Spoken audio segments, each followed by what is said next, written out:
So hey guys, how are you all? Welcome to. So we are back with a brand new movie on What If Naruto Had Raised by Haku, Karin and Koyuki movie, but before we start, be sure to subscribe to our channel and like this video. Now let's begin the story.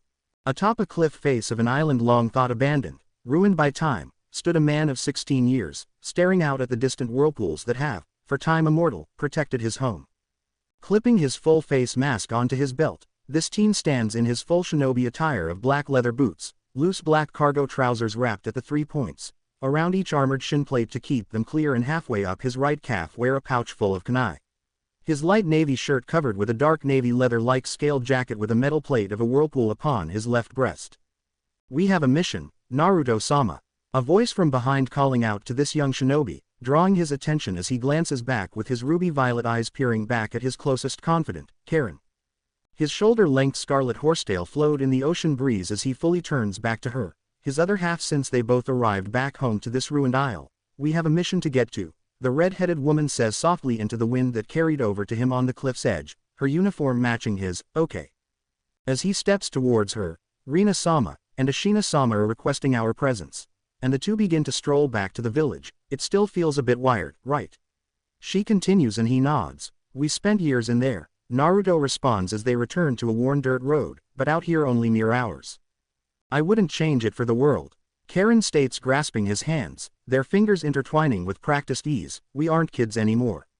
Our minds and bodies are that of 17-year-olds, so our duties to the revival and protection of the clan have increased.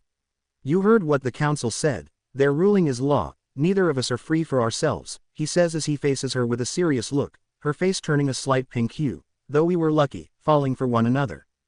"Who said I fell for you?" growled Karin, only to be hit with a glare so predatorial it would have caused even the mighty lions to squeak like a house kitten. She blushed hard. With a face as red as her hair, "Karin, I fell for you, Databe." Crying out, and his gaze softens. "The clan's hopes are resting on us both." She nods along to his words. "Yes, we rescued the Uchiha from slaughter. Yes, we picked up the Yuki clan from scattering to the winds. And yes, the Namikaze clan is rebuilding alongside us, but our enemies are not idle either." A growl escapes both their throats as they think of the most prominent threat they've faced thus far. "Root," she spits the name as if acid. "Not just them though," the clan heir states, staring off to the horizon. "Thanks to the Uchiha, we now know of another group, S-rank shinobi pooling together for a plan involving the Biju." "That means," she almost whispered, and he nodded, "according to Kuruma-sama, there is only one reason as to why one would try to unite them but refused to say why." "Is that why he was moved into the—" "Yes, having a container out in the open would have been asking for trouble," Naruto says while rubbing where his seal once stood. "Well, we better get moving," glancing back to her with a big goofy smile. In an underground chamber, lit by glowing pieces of paper, was filled with a group of 3 elderly individuals sitting Caesar or Lotus in the center. These were the clan council of the Uzumaki clan, a clan betrayed by their closest allies, crushed by their shared foes, and long thought destroyed, but a sliver of red remained, and now slowly the clan of less than 20 redheads remain of the few hundred. Despite this, the survivors had regrouped, rebuilt, and regrown their numbers using their clan specialty to full effect. Now standing before this council, Naruto Uzumaki, current heir of the clan and son of 2 of the greatest leaf shinobi since the village's founding, but now having returned to his roots, he kneels before his forebears, his crimson katana presented. "I, Naruto Uzumaki, present myself before this council. Speaking formally despite the snickering at his back, welcome my grandson." The man sitting center right of the 4, "We need you to head to Wave Country." Naruto raised his head. "Wave? A request from the daimyo? A suitable question, as the Uzumaki clan's home lays off the shore with Wave, a protectorate from before the genocide." The old man shakes his head before removing his hands from his robe sleeves, revealing a scroll with the hidden mist insignia present. "Take this and deliver it Zabuza Momochi. Our sources have spotted him heading to Wave with 3 others. Your orders are to find him, deliver the scroll, and await his reply." Naruto retrieved the scroll and scanned the contents. "A search and retrieval mission." They nod. "The final battle is upon the resistance. We shall deploy 2 squads to assist them. Momochi will be a welcome blade to assist in this." The female elder states. "What if he refuses?" Naruto asks, but no one offers a response, which was his answer. "I see. Then besides Karin, who else will be?" "Uzumaki Hinoka and Yuki Senna will be your backup," Naruto's grandfather explains, and the teen nods. "So, the new arrivals are already integrated." Indeed, we also have a secondary objective for your team. The elderly woman states, and Naruto raised an eyebrow to this. The Wave Daimyo hasn't been keeping us up to date with Wave's condition in recent weeks. Find out why and correct it. I'll check in with him after the mission. Naruto tucks the scroll into a back pouch upon his lower back. You leave immediately. And Naruto and his companions immediately vanish in a swirls of water, appearing at the entrance to the ruined village gates, you acting formal as freaky. Karin states with a small shudder, he did admirably. Hinoka responds stepping beside the duo, I concur. Senna adds, regardless, Naruto ignoring Karin's mischievous smirk, Wave's only a few hours away at full speed. We'll aim for midday arrival, so we'll travel in full disguise. He was cut off by a passionate kiss from Karin. Instead, we'll put them on when we get close, right? The dazed team leader simply nods, and she smirks with a nod, good. And he's meant to be the clan head. Senna comments, a metaphoric eyebrow raised, it's an Uzumaki thing. The only thing that can stop a stubborn Uzumaki man is an even more stubborn Uzumaki woman. So, you could handle him? Senna asks, causing the three redheads to all turn to the lone brunette, then to the short-haired skeptical woman who sighs hard, not a chance. Land of Wave, incomplete bridge. The Uzu squad approaches the Land of Waves just before noon, yet notice an unusually thick mist over part of the island, which causes Naruto to look to his fiancée. She nods in confirmation of his thoughts, and he signs to cover up, and just as swiftly their figures are blocked out by black coats and white masks with a kiri, hidden mist, faceplate marked with 4 wavy lines in place of the normal 3, their clan crest beneath it. The 4 shinobi split into 2 groups, one heading directly into the mist made up of Naruto and Karin, while Hinoka and Senna move towards the exposed area. Sounds of combat can be heard within the mist as the 2 new arrivals land silently between the combatants, a wind jutsu blasting the mist away with their blades drawn against blades, stopping all combat. More fake hunters. The silver-haired Jonin of the Leaf asks as he looks over the new mask that stands before him in a defensive position, Zabuza Momochi. Naruto asks in front of the bound missing ninja, currently bound by numerous ninja dogs summoned by the Leaf shinobi, who's asking. He growls before Naruto pulls out a scroll from his back pouch, unrolling it for him to read, you are being recalled. Your services are needed for the upcoming fight. The bulky swordsman of the mist reads the article presented before him, kid, this true? We pushed them back, only for the masked man to simply nod, will you respond to the call? Will I get to fight that madman? The missing ninja growls and another nod confirms this, then, get me out of this and lead the way. Immediately the dogs were cut through in a single swift motion. Hey, the Leaf shinobi growls, charging up a lightning jutsu in his right arm, but it was squashed swiftly by a seal suddenly appearing on his chest, applied by the hunter shinobi before him, which shut down his chakra system. Zabuza retrieves his blade from the concrete before looking to the hunters and notices the irregularities of their uniforms, paired with their red metal blades, and realizes who they are. Oh, he pauses upon noticing one pulling up a finger over where their mouth would be, and he nods before glancing over at the Leaf shinobi, guess our battle is over. We have business elsewhere, as he says that his partner, an ice wielder by the name of Haku, appears along with the other 2 Uzu members and the bridge builder, Captain, drawing Naruto's attention, this is Tazuna. He is the one who called the Leaf shinobi here. A nod before the leader looks to the scruffy-looking old man, Tazuna-san, why were we not informed? Surely you are aware of our previous agreement. The civilian nods, I'm sorry, Ooze, he pauses upon seeing the finger come up, following the gaze to the struggling Leaf shinobi, ahem, but our daimyo's palace has been turned into a fortress. We do not even know if he's alive still. The Uzu shinobi all nod at that. In that case, they all turn to the mist swordsman, our other objective is to regain contact with him. Clear any problem that, they all freeze, sensing a large group approaching, and the Uzu ninja all step past the gathered group, all drawing their scarlet-colored blades, standing in a line as bandits begin to file in along with a midget dressed up in a tux and suit, state your business. Naruto speaking monotone at the approaching force, well, it seems you failed, Zabuza. Perhaps these friends of yours will. State your business. Naruto cutting him off once more. The small man sneers, I am Gaido, leader of Wave. You are not the daimyo. State your business or die. Naruto states clearly as Zabuza steps up beside them, his head-chopping blade resting on his shoulder, blade up, he's killed the daimyo. Trying to make this island his base of operations. He's a slime ball, I want his head, can you handle the rest? The most swordsman asks, glancing at his new allies. It will be done, Captain Momochi. Naruto replies and all 5 charge forward, and the Leaf Ninja watched the force of nearly 200 bodies be reduced to a bloody mess, with the last, the business tycoon himself, being beheaded by the now blood-covered Zabuza. It happened quickly, decisively, and with the utmost professionalism in the art of efficient killing. The hidden Leaf Shinobi, the conscious ones, would later report to their leaders how terrifyingly effective the Mist Anbu team was in butchering wholesale. Land of Wave, Daimyo's estate. The Uzu Mist team arrive at the estate to find it largely abandoned, with scant number of bandits as defenders, which were promptly disposed of. They find warehouse full of contraband and captives, with Naruto barely containing his rage at the sniveling runt of a bastard formerly known as Gado. That bastard, he growls at the state of the woman and children kept in cages in various state of decay. Captains, Senna calls out, drawing both Naruto's and Zabuza's attention. We've confirmed the death of the previous daimyo. Successor, Naruto asks, and she shakes her head. He has one, but she seems to be elsewhere. Karin dropping down, we'll have to put out word. For now, we must move on with our next mission. They all nod. For now though, he turns back to the direction of the bridge. Let's leave the bridge builder. Tazuna was it. Receiving nods, we will leave him in charge and move on. Turning to the reinstated Anbu captain, Captain Momochi. Please be ready to move in an hour. No sweat. The swordsman responds before leaving with his apprentice.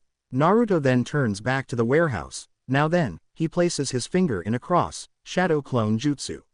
The others, seeing this, do the same, and together, along with over 100 solid clones, began to help the people get home and cleaned up. Land of Wave, town.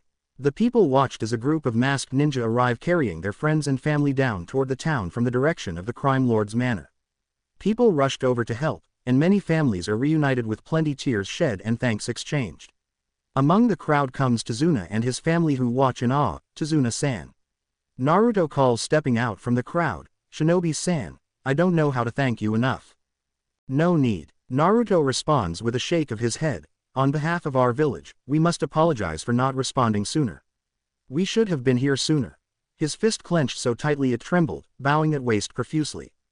Kid. Tazuna sighs, placing a soft hand on his shoulder, forcing him to stand tall. From the looks of it, you guys are young and no doubt very busy. It was our fault for not calling upon you, but that is neither here nor there. The masked team looks up at the smiling man. You did good. So again, thank you for helping us out. Naruto nods at him again. Tazuna-san. Karin stepping forward, gaining the man's attention. We have confirmed the death of the daimyo of the waves. As such, until we locate his daughter, will you lead this land? We could ask for our elders to come and help, but I think everyone here would be more comfortable with you in charge. This caught the crowd's attention, with many murmurs and cheers soon erupt, leaving the choice a moot point. Fine. A growl from the aged man, but only after we finish the bridge. That is agreeable. We will send word back to our village and have a patrol come through to check up on you all periodically. Naruto states as Zabuza and Haku arrive, drawing the attention of everyone nearby. All right, we're packed. Let's get moving. We got another country to save. You got it, Captain Momochi. The Uzu all bellow before Naruto returns his gaze to Tazuna. Will you be okay on your own?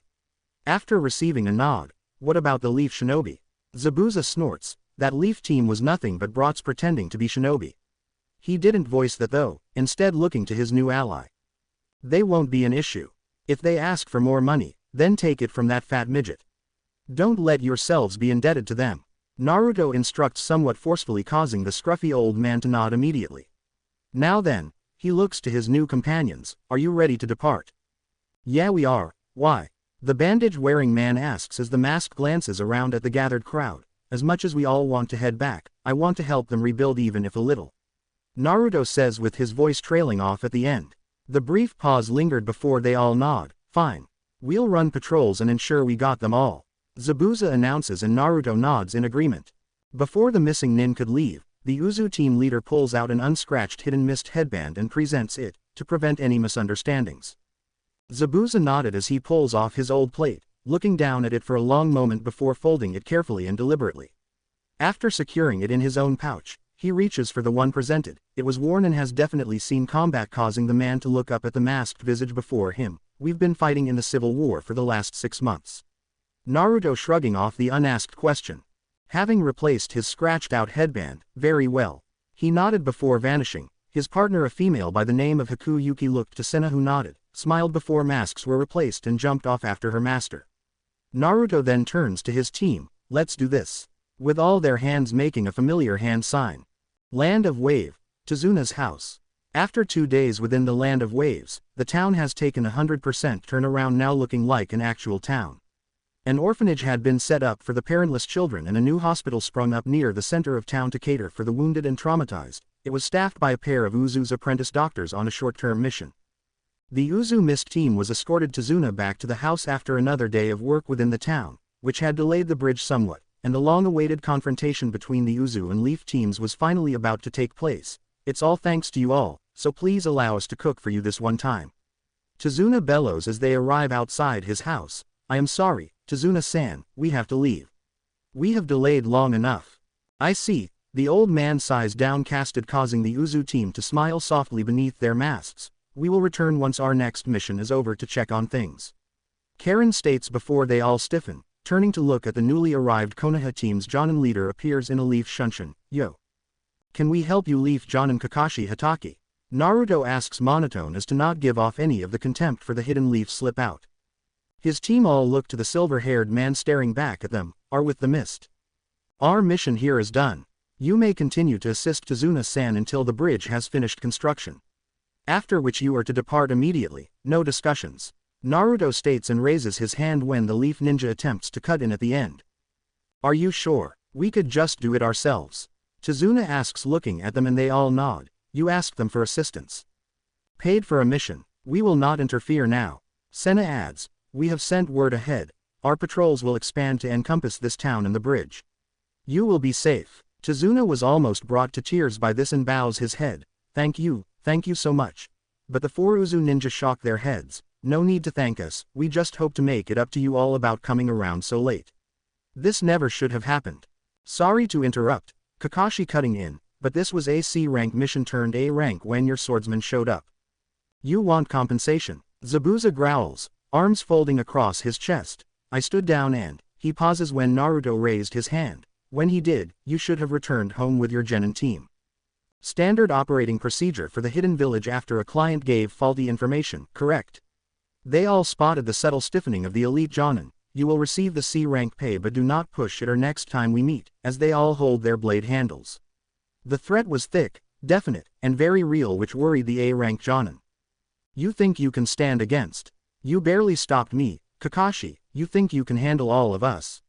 Zabuza smirks before Hinoka throws a kunai at a nearby tree, not even sparing it a glance, though narrowly cutting a few strands of raven black hair. Its owner's hands froze mid-sign. Did you really think we didn't notice your chakra flaring for a fireball?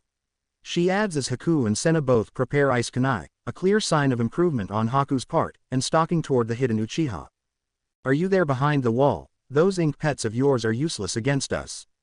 Naruto adds casually, to think a member of Root would be here. We have standing orders to kill any of you vermin we come across. Drawing his crimson blade with graceful confidence, oh, and none of your little notes got home, so your master is unaware of your situation. The pale teen was both surprised and disturbed that these people not only detected him, discerned his techniques, blocked his communication, and directly threatened him. A cold sweat ran down the Leaf Nins, who were clearly at a disadvantage, but Naruto turns to Tizuna, we will be leaving now. We'll see you later. His words were accompanied by his squad all putting their weapons away or dispelling and vanishing from sight. Land of Wave, Harbor. Are you serious? Gozu bellows, much to the annoyance of the group. He was promptly slapped across his head. Shut it. Zabuza growls. The rebellion is about to launch its final assault on the village itself. We need to get there to help out. Then, what are we waiting for? Maizu questioned, which caused the former ninja swordsman to growl again. You fools. He yells without shouting, causing them both to flinch. Sorry to interrupt, but we really need to get moving. Naruto chiming in, calmly from the side with his squad at his back. The mist ninja all looks to him before Zabuza nods while shooting his 2 subordinates a nasty glare. Then let's get moving.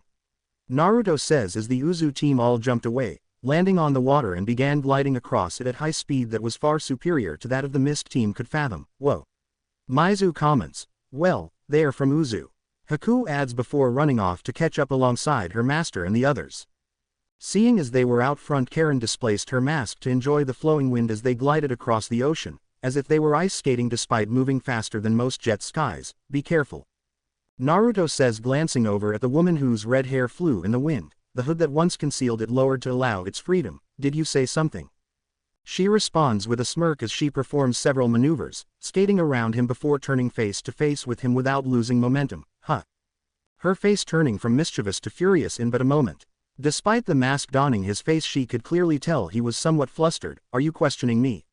Naruto speaking softly, which was far more threatening than most could manage, and she immediately settles back into the arrow formation at his left side, replacing her hood but leaving her mask on her hip, allowing the wind to dance across her flushed face. Pervert. She whispered through her blush.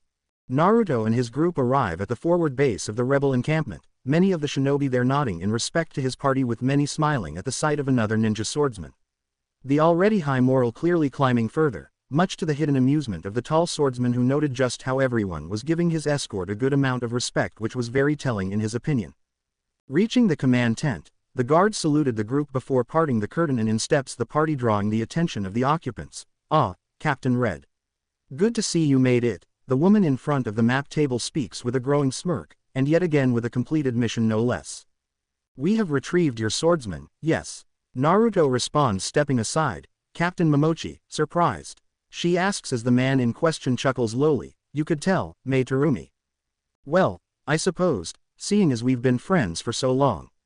This Mei Terumi had long reddish-orange hair down her back, piercing emerald eyes and a round face, a very attractive frame that would make many men drool at the sight, but many more would speak of her very sharp attitude and destructive personality. So, the swordsman glances around, noticing how his escorts had silently moved to the edges of the tent, now standing sentry. Who else do you have? Everyone except Riga and Jinin, the latter remaining loyal to the Mizukage. Huh, that slime ball No surprise there, you were the missing piece. Mei then sighs with her hands finding her hips. As much as I would love to also bring Kisame back, having you two together would be more trouble than it's worth. You know where Fin Face is. Zabuza growls, but Mei simply shook her head before looking toward Naruto on her right. The swordsman followed her gaze and Naruto stepped forward. According to our own information network, he has joined forces with a group of S-rank criminals. That is all I'm authorized to disclose at this time. Before stepping back, but this only causes Momochi to cock his head to the side. Authorized. Snapping back to his good friend, aren't you the leader of the rebels?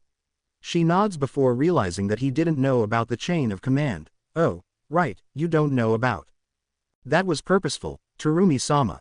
Hinoka speaking up from the woman's left, drawing the room's attention. Right.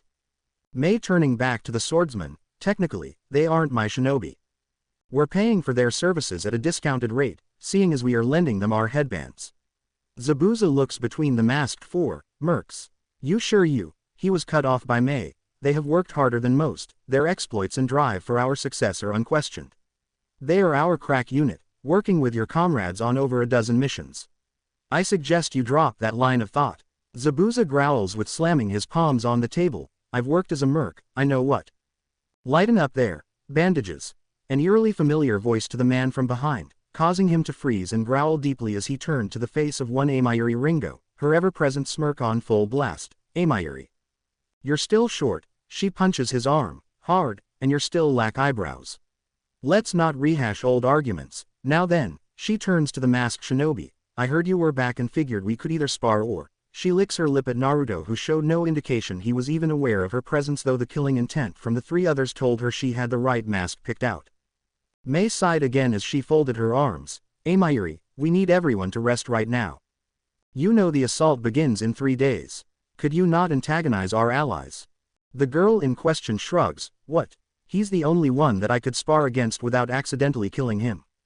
She pauses for a moment before looking back from Naruto then Mei then to Momochi, then growing a face-splitting grin. Perhaps I could make sure you haven't lost your edge, Zabuza.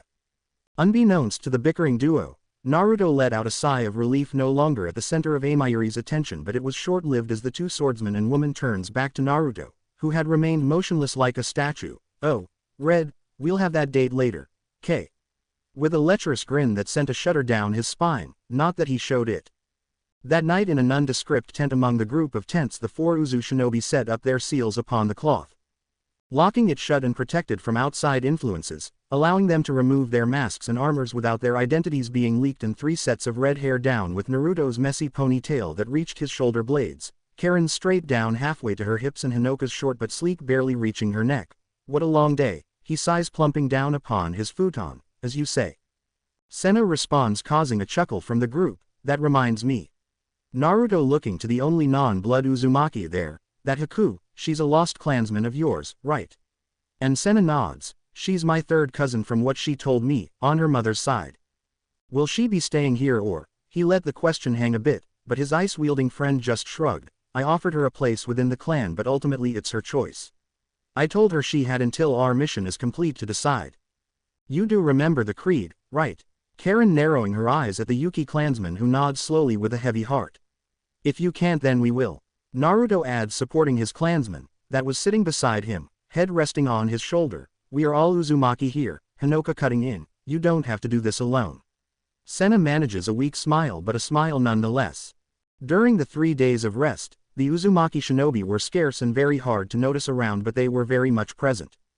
Haku, who had only recently rediscovered her clansmen were still around, was one of the few who tried to pin them down in order to discuss her decision on whether or not to rejoin her clansmen or not, but fell short in locating them. Zabuza and Amayuri both wanted to spar with them, with the former wanting to confirm what he had heard of them, with the latter more interesting in having a meal with the only man in camp capable of pushing her back in a spar. Through all of this, only Maid Terumi and Aoi, her hunter nin commander, could confirm that they were there but refused to reveal their location. Land of water, village hidden in the mist. Stepping beside Mei, who was overlooking the village in the near distance, the air was still, the fog was thick but flowing. To think, this day we will be free. Freedom has a price. Naruto cuts in as they stare at the village in the distance, him and his team fully masked up as always. Be sure you are ready to pay it. His parting words, causing a brief frown upon her face. What about you and your people? She asks, causing him to pause mid-stride. Would you pay? To keep the freedoms you hold so dear. We've paid that price once. He glances back at her. Only the dead can ask if it was worth it. Before setting off and leaving her to ponder. Naruto reaches his squad leaning against a tree at the front of the tree line that was covered with rebel shinobi of the mist, all prepared and ready to go. The field of battle was set and the Mizukage's forces were still licking their wounds from numerous skirmishes up and down their territory, without rest, but the plan has worked thus far, leading many to be of high hopes, but the Uzu team seem to be the only ones on edge. I don't like this, Hinoka mumbles with her arms crossed while leaning sideways on. I agree with her. Senna adds, if it seems too good to be true, it probably is. Naruto nods with this before looking to Karin, who shakes her head. Kagura's signature is blocking out the whole area. I could try and isolate it, but we don't have time for that.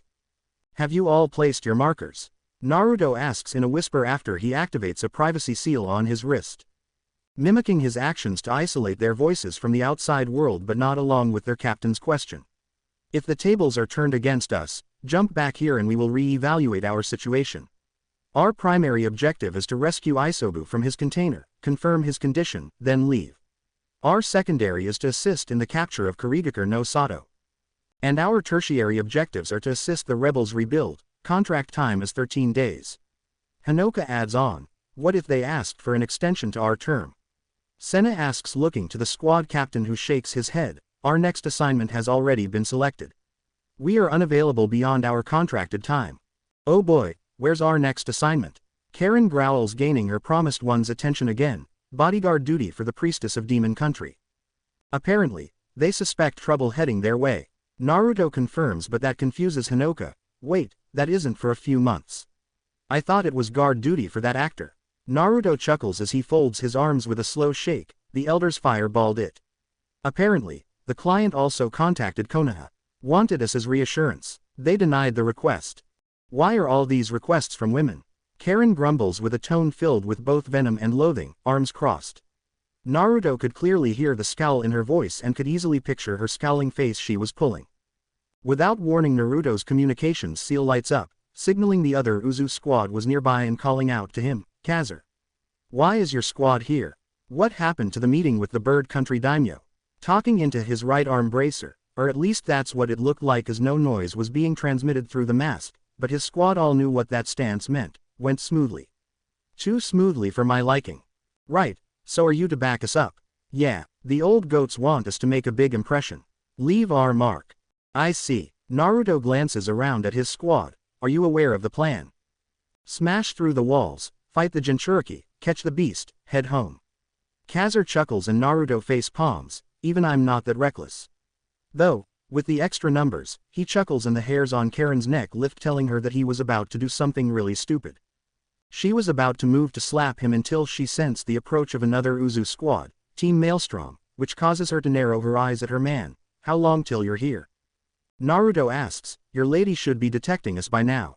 The man responds, causing Naruto to glance at Karen, and despite the mask he could tell she wasn't too pleased right now. Yeah, she's releasing a fair amount of killing intent at me right now. A soft chuckle escapes his lips as he turns round. I'll inform the client of the change. See you when you get here. Lowering his hand, he returns to the front swiftly where Mai Terumi was standing with 4 of the 7 swordsmen, avoiding the laser-like glare of his better half. Terumi-sama, Naruto calls, approaching her group. Oh, Captain Red, why so formal? She questioned but got no response as he simply looked at the other swordsman beside her for a moment, then back to her. I have a small request. He asks flatly. Request. The confusion on her face was clear. I have received word that a second Uzu team has been directed our way from a previous assignment. My request is to allow them to join the formation. Another team, I thought, but she stopped when he simply shakes his head. After a moment of thought she nods. Okay. What are they capable of?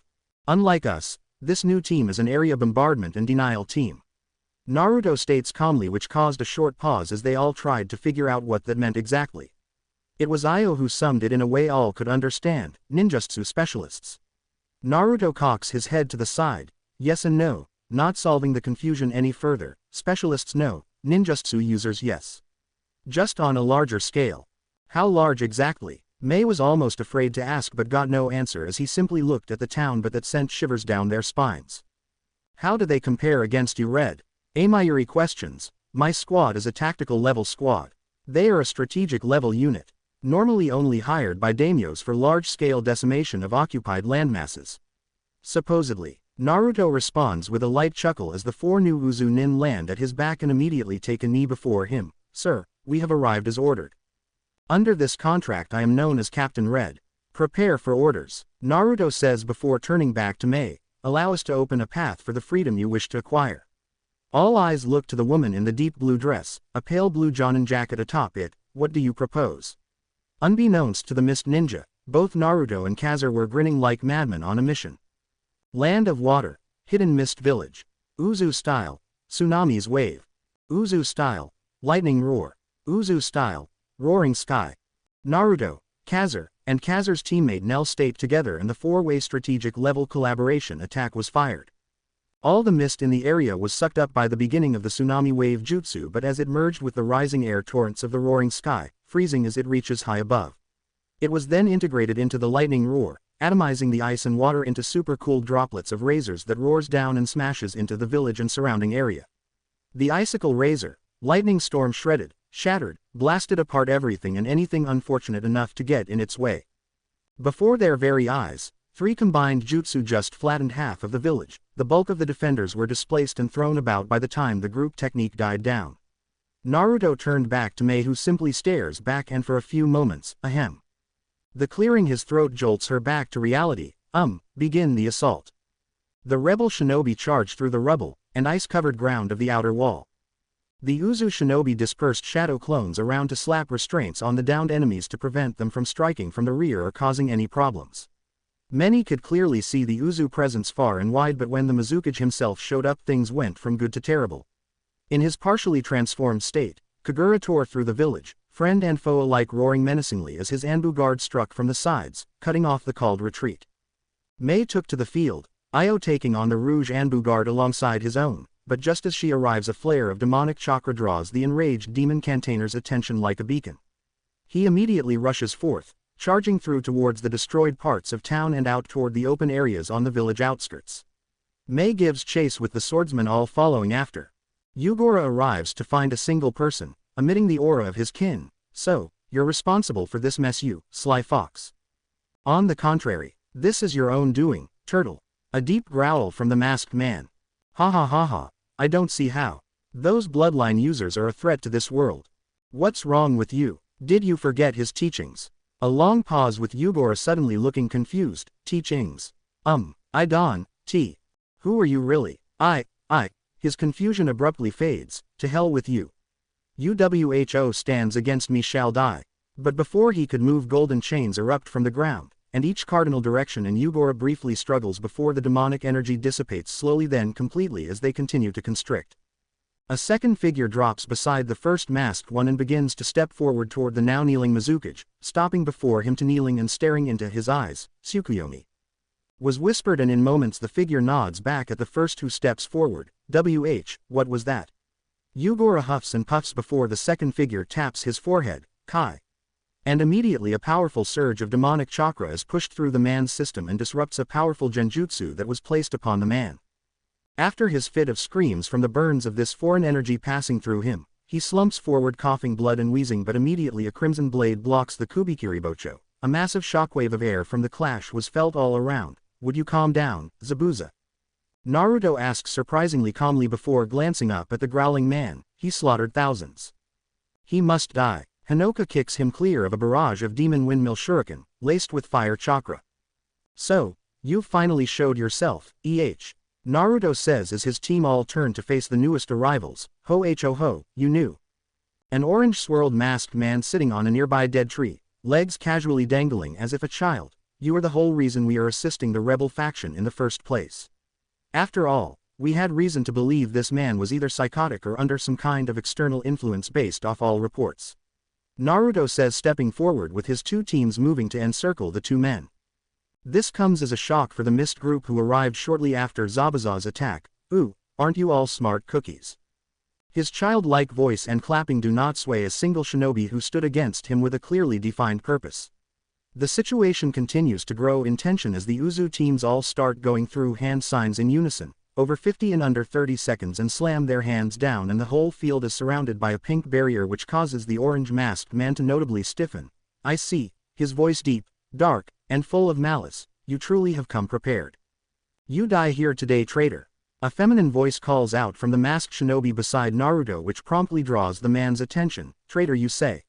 He chuckles. Ah, seems that even I fell for that ploy. Turning his gaze back to Naruto at his front, it seems you truly are high. Black flames explode in his position, but both he and his cohort disperse in moments. Kill them. Naruto roars and his men vanish and engage the two men cell. The battle for the hidden mist was rather anticlimactic as the rebels swiftly disable and overwhelm the loyalists without much bloodshed. Of course, there was much in the way of resistance in regard to the few holdouts, but they were promptly squashed by Io and the trainee swordsmen Chijiro and Sugetsu. Though the village was being secured, many saw the pink barrier go up and rushed to assist their leaders, only to find a battle like none other. But it wasn't against the Mizukage, who was chained up and secured with a pair of the ninja swordsmen guarding, while the others and the Uzu teams engaging a masked man, wearing a black cloak with red clouds, but a second smashed down near the edge. Fuck. You've gotten better, kid. A blue man with fin-like protrusions near his pale white eyes. You've gotten rusty, Kisame. Roared Momochi with a supersonic downward slash that was deflected by the shark skin blade of Samahata. Tisk. The bulky blue man lands on his feet, smacking his former comrade away with a swing of his own sword. Glancing at the barrier, he grins as he draws back the jiggered blade, only for his boss's scream of pain to hit his ears. A quick look behind him showed a severed arm and the Uzu shinobi pushing their attack. Stop the shark. A yell, but was too late as Kisame struck the barrier but was repelled, causing a brief bout of confusion before he struck before it cracked. Then suddenly the masked man appears beside him and the two vanish in a time-space vortex just before a blast of black flames exploded from where they were. Damn. A voice as Naruto lands with another beside him. Who was that? Amayuri asked, huffing from the high-speed combat she would never admit to being intense enough to worry about her own life. The bastard who's been acting within the shadows. Growled out the masked ninja beside the one preserved as Captain Red. Did you confirm it? And they nodded. Full scan, and there is no doubt. Now then, as they all look to the still-bound Mizukage, what should we do with him? Naruto asked, the groups converging. Originally, we were to cut him down, but as we confirmed that he was under a unique genjutsu that even influenced a Biju, his tailed beast.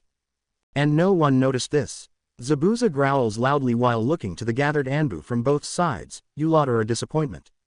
They all hang her heads in shame. Mei steps forward ahead of the whole group. Attention. Naruto roars and immediately every shinobi stands ramrod straight, facing their leader, with Naruto promptly stepping back to be a half step behind her right side. We have won the day. The battle is over, but we are not yet done. Let us move together, cease all hostilities, and rebuild a better tomorrow. She pauses a moment. We all have much work to do, but for today, and only today, we shall party. They all roar in approval. After the night of celebrations, the reconstruction efforts began anew with a new fervor with the help of the solid clones of the Uzu team. Even without the threat of combat, the team maintained their professionalism with their cloaks and masks still affixed, preventing their identities from being known. Many of the Mist Shinobi were curious as to why they remained concealed, with more than one incident between the Uzu and Mist Shinobi with the latter trying to remove their masks or cloaks. Mei issued a warning to her shinobi to not mess with them, and not one accident happened beyond that. The inauguration of Mei Terumi, the Godime Mizukage, ushered in a new age for the village hidden in the mist. Her speech highlighted the efforts of both sides, not wanting to create a further rift within her forces, and thanked the reformed 7 ninja swordsmen for their efforts both abroad and domestically, with a closing statement to the mercenary shinobi but pointed more directly towards the Uzu team and even singled out Captain Red. The cheers were numerous, and the tasks ahead were laid out and the new age had begun. Land of Water, Mizukage's office. Are you sure you have to leave? We could really use your support moving forward. Mei asks Captain Red, who stands before her, hands clasped behind him with his squads at his back. Our contract ended yesterday, ma'am. A simple stoic response that caused a raised eyebrow in the Mist swordsmen that were leaning on the walls at the back of the office. Can we not extend it? I can. She stops when he shakes his head. I'm sorry, ma'am. My squad's services have been requested elsewhere. I can pass along a message to dispatch another team, one perhaps more specialized, to assist in rebuilding efforts in place of a combat or demolition unit. Naruto states, causing the new cage to sigh. I would much prefer to keep you here, but I guess war is your business. As for the prisoner, we can't just. Yes, you can and will. Naruto speaking rather forcefully. This caused a few to clutch weapons, yet none of the Uzu teams moved a muscle. Oh. Mei raising a delicate eyebrow, and do tell me why I should. Simple. When we leave, our seals leave with us.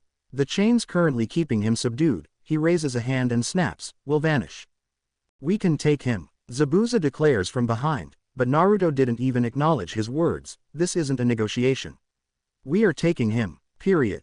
We need our tailed. No, you don't. The use of human prisons is a disgrace on this page of human history. If you walk this path, you will make an enemy of us. Is that a threat? Mei said coldly, with a large amount of killing intent that made all her shinobi take a step or two back, cold sweat erupting. The Uzu team didn't even flinch. No. A promise. We take him and you'll be free to summon us when needed. You keep him. He leans forward, and we will visit, letting the threat hand in the air as it didn't need to be said. A long prominent silence hung in the air with the two staring into each other's eyes with glares, not that anyone could tell with Naruto's mask on. Very well. Mei concedes, much to the shock and horror of the ninja swordsman. You can't be serious, Mei. Zabuza roars. He's a fucking traitor. I want his head. Amayuri yells. He's killed. Enough. Mei roars, unleashing her killing intent upon them that caused them to freeze, while Red sent a few hand signs to lock down the package, prepare to leave, and the 4 specialists vanish without even a puff of smoke nor sound. It's been a pleasure, Naruto states, and Mei stands, offering a hand, to which he shook. Thank you for your assistance. We will call upon you should the need arise. Land of Water, Hidden Mist Village Gates. Karin hands Naruto a specialized prisoner scrolls, to which he attaches to the base of his back, followed a nod, and the two turn back to the gate where Senna was talking to Haku, who has decided to rejoin her clansmen and is traveling with the Uzu group. Zabuza was glaring at who he thought was the leader. He was off by one as he was looking at Karin, who was standing beside Naruto. Handing the hunter nin mask back to her adoptive father, who took it softly and nodded at her. Good luck, kid. He growls out, in order to hide the tremor in his voice. Thank you, Zabuza-sama. With a bow that lingered a lot longer than normal, raising up with tears in her eyes. In her brief lack of protocol, she hugged him tightly, and to her surprise he hugged her back tightly. Goodbye, Haku calls out with another bow before she runs and catches up to the group of Uzu members, who unseal a new set of mask and robes. After a quick dressing, she fades into the group and they all take off, vanishing from view, much to the surprise of the gathered shinobi. Sheesh, they can move. Amayuri states, I wanted to spar, but they're also hard to find. They better take good care of her, or I'll make them pay. Zabuza with a deep growl that sounded like a tiger protecting its litter. Jetting across the ocean were the Uzu mercenary shinobi. Haku was being carried by Senna as she lacked the control and speed to keep up with them. They took their normal security measures to ensure that any tails were lost, skiing towards the island ahead. Finally, we're home. Hanoka cries out, Damn straight. Kazur roars with a loud laughter. Can't wait to get a bowl of ramen when we get back, Masaka Uzumaki says, stretching up. You guys eat so much of that stuff. Shiya Uchiha informs. It's the food of the gods. Every Uzumaki in attendance declares. The others just sweat dropped at the predictable response. Kazur slides up to Naruto's side. So, another perfect mission and recovering a biju to boot. You trying to impress someone? You know you talk too much. Naruto responds with narrowing eyes. Sorry bro, I know it's gotta be tough with all those expectations on you. Naruto grunts at Kazur's words before glancing at him. We both have expectations on us, Commander. Relax a bit, man. We aren't alone anymore, man. I know, Naruto whispers, glancing over at Karin, who he knew was listening indiscreetly, and I am thankful for that. How long before your next mission? A day or two at most. Geez, thought they'd give you a week at least. No rest for the best. Naruto smirks, looking back at his cousin who, despite the masks, could tell he was scowling. We're only 3 missions behind. Make that 4. This was a double. Karin adds, sliding up next to her fiancé. The two teens knew she was smirking at them both, but more towards Kazur. Break it up, you two. Naruto cutting in before they both get carried away. We're approaching the cliff. Kazur, bring up the rear.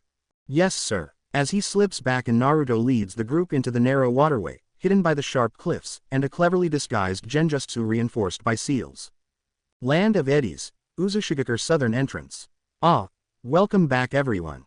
An elderly man speaks firmly at the stretching group, some growing rather stiff from the high-speed transit back, gliding across the ocean surface. Thank you, Ashina-sama. The group all bowed when the man notices an extra head. Oh, you have someone new. And the group parted to show Haku standing at the end with Senna by her side. Yes, Ashina-sama. This is a lost clansman we found in Wave. She bows her head further. I am Yuki Haku, pleased to make your acquaintance. The man grunts and looks to his grandson. Naruto, did you complete your missions?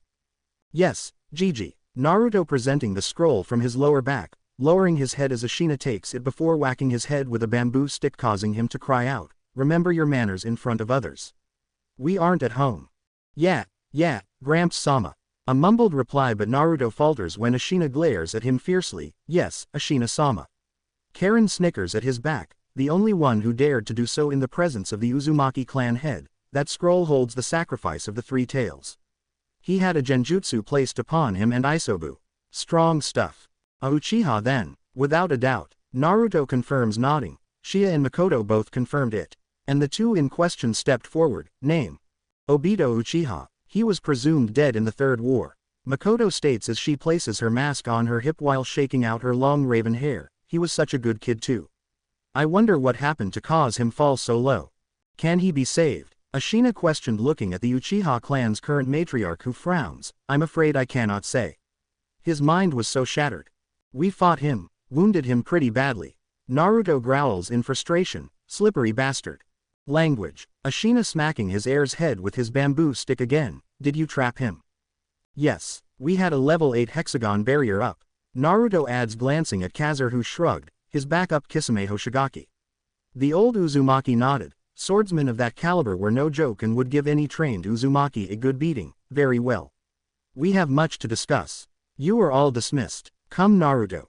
Leading him off. We must confer with the council. Yes, Grandfather-sama. Naruto sighs, following after Ashina while Karin looks back at the others. Well, we were dismissed. I'm heading home. Same, Makoto-sama. I'll see you tomorrow for the clan meeting. Yes, Shia-chan. That man needs to be stopped and the duty falls to us as his clansmen. Land of Eddies, Uzumaki. The streets were almost barren, well maintained with the scars of war long since removed, but the memories remained there. Naruto walks through the streets in the shadow of his grandfather with practiced ease, the void walkways and deafening silence stretching for what seemed to be miles before they turned into a large building near the center of the ghost town. In silence the two move like specters through the meticulously kept office building that once housed the bustling bureaucratic machine that was once the center of the ruined hidden village.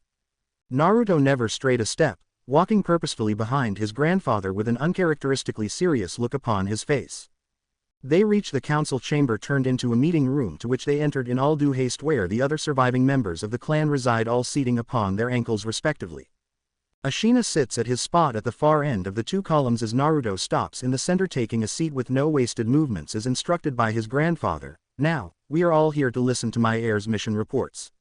The eldest man announces, nodding to Naruto, who begins, my two-part mission was both successful, the second being a critical success.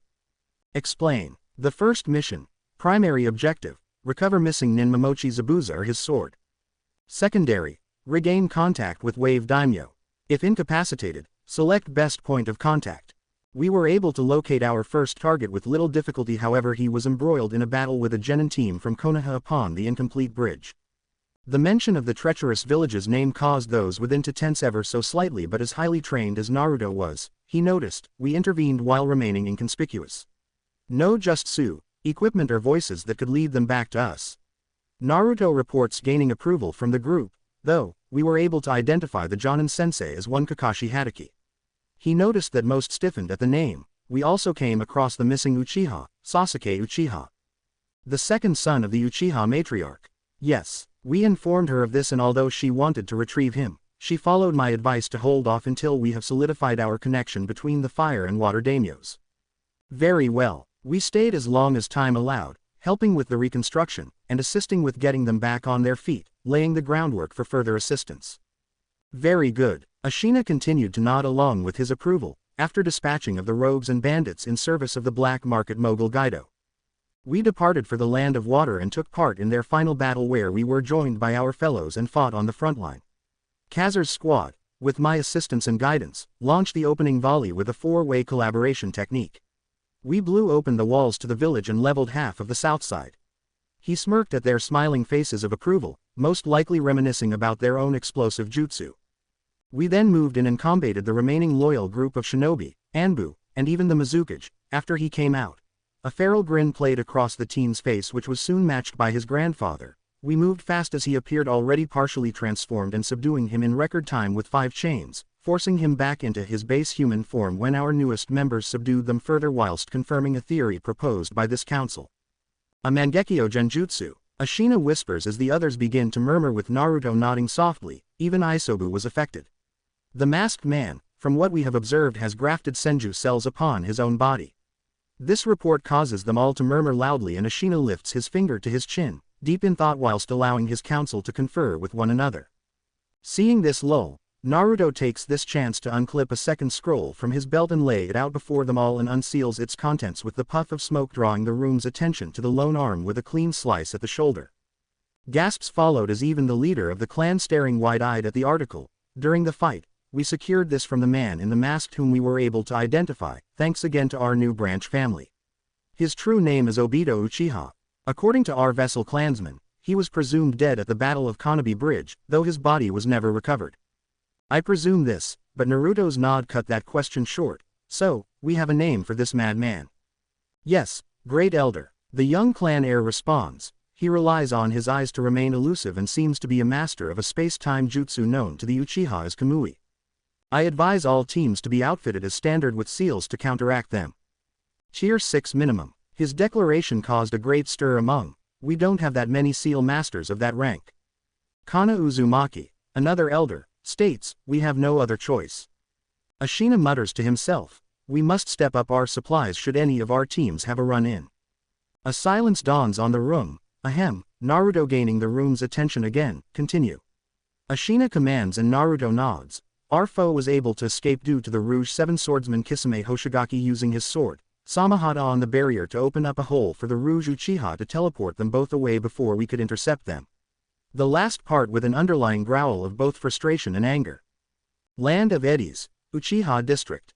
Makoto steps into her house to find her eldest son and his wife, Izumi Uchiha, asleep on the back deck whilst being careful not to endanger their child within her.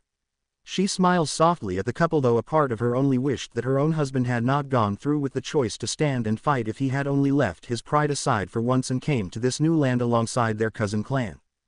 After placing her sandals on the rack, she heads into the kitchen only to find another Itachi there making lunch. Ah, welcome home, Ka-san.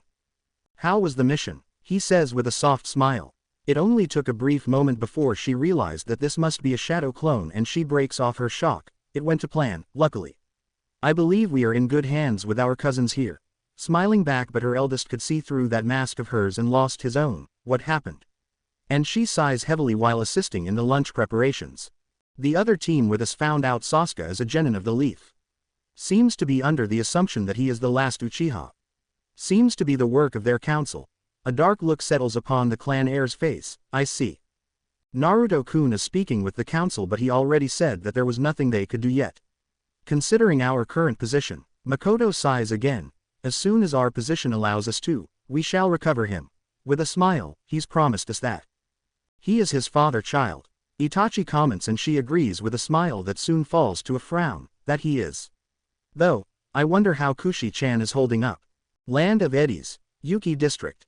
Hinoka and Senna led Haku into the Yuki district marked by a beautiful crystal arch that shimmered under the afternoon sun. Many clansmen were happily going about their day, with even the children simply just enjoying their childhood. Haku was amazed at this as a few eyes land on her, with a few older ones seemingly recognizing her likeness at the very least. Oh my, you are Lua's child, an elder call out, causing Haku to spin to the old man in surprise. You knew my mother. That caused gasps from all over. Welcome home, Haku. I'm your grandfather. Cheers flowed as she hugged the man. I thought I lost you both. I'm so glad you're safe. Let me get a good look at you. He pulls back, and a smile slowly forms upon his face. My, you look so much like her. You are going to be such a beautiful flower. Behind this, Senna smiles whilst Hinoka leans against her. Seems like she'll fit right in, huh? The redhead states, to whom her partner simply nods in agreement. It's always nice to have family, right? Senna finds her hand being held firmly by Hinoka. You have me, okay. Naruto, you aren't alone anymore. We may not be Yukis, but to us, you're just like any other Uzumaki. Perhaps in name someday too. With a blush. Senna snorts at that.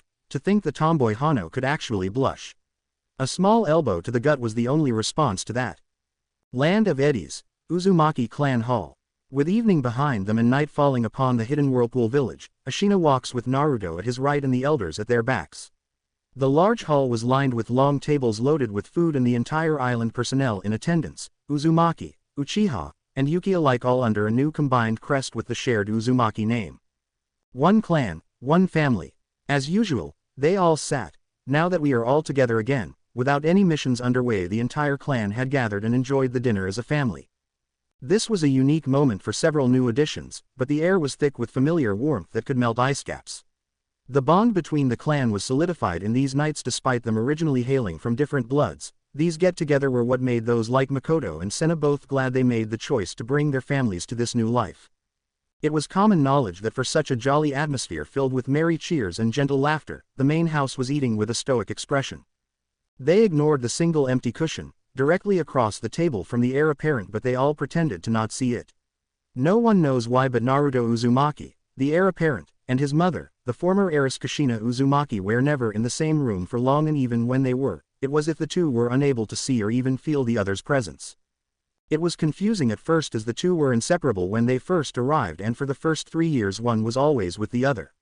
Then one day it was like a switch was flipped. Some thought it was due to the succession was passed to him, but that happened long before that. Even after the current clan head had put him through the purification ceremony, their relationship was solid, and then it just vanished. Land of Eddies, Uzumaki Council Hall. The council hall was a large room with 7 slightly elevated seating platforms with a set of pillows in sets of 3 around the edges. At the far end of the chamber was now considered the traditional Uzumaki swirl now used for the main house of the clan. Directly on the right was the updated Uzu swirl in the shape of what was once the white fan of the Uchiha clan. The second to last on the left was the Yuki crest, which was now a clear blue Uzu swirl with 4 white ice spikes crossed behind it. A final clan insignia and Uzu swirl with a lightning bolt across it that was currently empty. With all the leaders in place, the summoned shinobi, Naruto Uzumaki, good, you have arrived. We have received a request from the daimyo of Land of Snow, a protection of his daughter. Secondary objective, we suspect that a coup d'etat is in progress. Either stop it, crush it, or reverse it. Understood. Yes sir. Naruto bows. Senna and Hinoka are both on leave for the next week. Who are you replacing them with? Naruto asks, unfazed by this news. Knowing this already, squadron leader Naruto Uzumaki, Yuki Haku and Uchiha Fenra are both new to the force, but we can trust that you will lead and train them accordingly. Ashina states and Naruto nods. Then, gather your troops. You are to leave within the hour. Dismissed. Upon the moment the last syllable left his lips, the teen had already vanished with no sign he was even there. Land of Eddies, Northern Beach. Yo, Naruto waves down the two new arrivals, arms crossed while leaning against a tree with Karin resting against his chest. Captain Uchiha Fenra, a very by-the-books kunoichi with short black hair traditional of the Uchiha clan. However, her brown eyes were a clear indication of her non-Uchiha parentage. At ease, Fenra. He responds and her tense shoulders relax as Naruto turns his attention. Good to see you again, Haku-san. No need to be so formal, Uzumaki-sama. The girl bowing profoundly. Thanks to you both, I have found family. I will be ever thankful to you and your clan. Both Naruto and Karin wave it off, cut the formality. Speaking in unison, we both know what it's like to be broken away from our families. Karin says solemnly as her hands are slowly, softly, and with great care, taken by Naruto's with fingers intertwined. We are just happy to help. A throat clearing brings their attention back to Fenra. Captain, should we not get going? Yes, you are right, however I must ask, getting into commander mode, how far are you both in the chakra surfing? And the both look to one another before returning to their leader. I understand the concept, but Naruto nodded at Fenra's answer before looking to Haku. Just observations of you all on our way back. From what I understand, it is a chakra control exercise. Karin nods. Yes, it's considered a basic among the Uzu forces, but by the standard of the large nations it would be at minimum a high jonin to elite jonin if at all. Leaving the two new members shocked. WH. Think about it. Karin continues, shuffling slightly to get even more melded into Naruto at her back. Our clan has always had abnormally high chakra reserves. I, myself, had jonin level reserves when I was 6. Narukoi had the same at the age of 5. I see. So, chakra control exercises are really advanced here. Haku mentions, to which the two redhead nod. Most jutsu, below C rank, require us to work almost twice as hard as others to get the same results. Those below D rank are not even worth trying. Why? Haku questions. We overload him. Naruto's flat reply. Even with all those control exercises under our belt. A growl in the depth of his throat which causes Karin to blush to rise upon her face. I see. So, what should we do, Captain? Fenra questions. I want you both to surf out past that reek, pointing to a mostly sunken mist warship, rotten, algae-covered wood sticking just over the waves, and back as steadily as you can manage. Speed is secondary. I'm looking for consistency. Yes, Captain. The two non-redheads speak in unison. It took some time for the two new members of the team to understand the theory behind the exercise, but in practice was completely different story. Haku picked it up first but struggled to maintain it for any usable amount time. Fenra took a little longer to put the numbers together but ultimately got the hang of it, with yet could only go so fast. After many attempts, soaked clothes, and loud exclamations from the two redheads, Naruto makes the decision to continue this training once they get back, as it was now time to leave. Stepping forward. Okay, that's enough. Calling out and the two out on the waves, we have to get to the mission site. Announcing before landing a peck on Karin's lips as he embraces her from behind. But Captain, how can we get to? Karin raises her hand to stop Fenra's rant, breaking from her man's embrace whilst going through hand signs, spreads blood on her palms before slamming it into the water, summoning. And a large leviathan appears from the ocean. Karin-sama, the teal-scaled, 30-meter-long aquatic reptile bows before looking to Naruto. Naruto Dono. How may I be of assistance? Kai, we have a few new guys with us this time round. They haven't learned how to ski yet, so can you carry them behind us? Karin questioned, to which the giant armored sea serpent looks to the shocked duo and nods. By your word, Lady Karin. Captain, a new voice calls, drawing Naruto's attention to his back. Two new arrivals show up. Jex, Ria. What are you two doing here? Mission update just came through. Jex, a shinobi formerly of Mist and formerly of Uzu's intelligence division, a 6-foot-tall dark-haired bulk of a man. We have to meet up with the client at a new location. Where? Naruto asks, perplexed. A port on the northern edge of the Land of Fire. They'll have a ship there for us to escort. Jex explains, but isn't the client the daimyo of the Land of Snow? What are they doing within fire territory? Naruto questioned, growing ever more confused. Seems the client is the captain of the Royal Guard with the permission of. Wait, then the coup, possibly underway as we speak. Then, Naruto leads off and Jax nods. We are to ensure the line of succession. We, the Uzumaki questioned, and Ria smiles. We will be joining you this time, Uzumaki Dono. Bowing her head. Married couples are not allowed on the same team. Yet you and Lady Karin. We aren't married. Naruto cutting off Jax. Technicalities. Fine. Naruto growls, beginning to turn back only for Jax to put his arm out, gaining his attention again. We suspect the land's ninja may become hostile. We are to avoid engagement however. Grapple and detain. No maiming. Naruto responds and they nod. Then, let's get underway. We are already pushing it time-wise. He pauses mid-step, glancing back. You guys got your external uniforms. They nod again, unsealing their cloaks and masks. He smirks. You got the A2s. They both chuckle as he nods in approval before turning back to his other team members. We're going with the A2 uniforms. No need to pretend to be part of the mist this time. And they all nod, unsealing their respective cloaks and masks. Masks with the Uzu swirl dead center. Alright, let's move out. Naruto orders as his mask reaches his face. Skimming across the flowing waves, the 6 Uzu shinobi arrive outside the port, with the 4 veterans in a box formation around the summons carrying the 2 rookies. I don't see the boat. Karin asks over their short-range radios built into the masks. It's still in port, Red responds as he stares at a certain ship, the crest of the snow samurai on the armor of one aboard. I see a few samurai with the royal crest aboard it. I see Leaf Shinobi, Ria adds from the position at the rear of the formation, behind Red. That wasn't in the brief. Red states with a throaty growl, they were only to guard them to the border for a handover with us. Jax confirms, which causes Red to nod, glad to not being forced to work with a neutral party. We'll wait out here, don't want to cause any issues with jurisdiction and diplomacy. Red orders and the team continue to maintain its distance from the shoreline but close enough for them to keep an eye on the vessel.